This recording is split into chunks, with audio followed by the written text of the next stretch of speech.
Hi guys, இன்றைக்கி நம்ம பார்க்க வந்து ஆர்ட் ஆஸ்கல்டேஷன் பண்ண போகிறோம். இன்றைக்கி தேவையான எக்யூப்மெண்ட் செலவு இருந்தால் போதும். இதுதான் நம்ம மாடல். ஆர்ட் நம்ம என்ன ஆஸ்கல்டேஷன் பண்ண போகிறோம்னா ஒரு 4 சவுண்ட் பண்ணுறோம். என்னென்ன சவுண்ட்னா எலக்ட்ரிக் சவுண்ட், பல்மரி சவுண்ட், டைகர்ஷன் சவுண்ட், மைட்ரல் சவுண்ட். பார்த்தீங்கன்னா எலக்ட்ரிக் சவுண்ட் எங்கே இருக்க போகிறோம். அகைன் இந்த கன்சல் space right to the left. இப்போ பல்மரி சவுண்ட் எங்கே இருக்க போகிறோம்னா அகைன் அதே side left to the left. இப்போ டைகர்ஷன் சவுண்ட் எங்கே இருக்க போகிறோம்னா போத் இந்த கன்சல் space left to the left.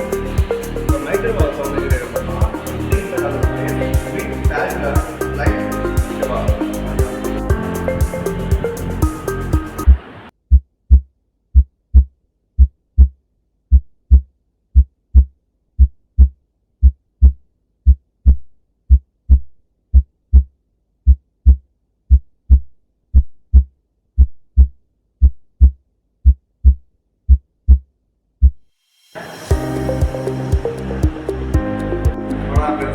Next வீடியோவில் வேலை கிடைக்கும்.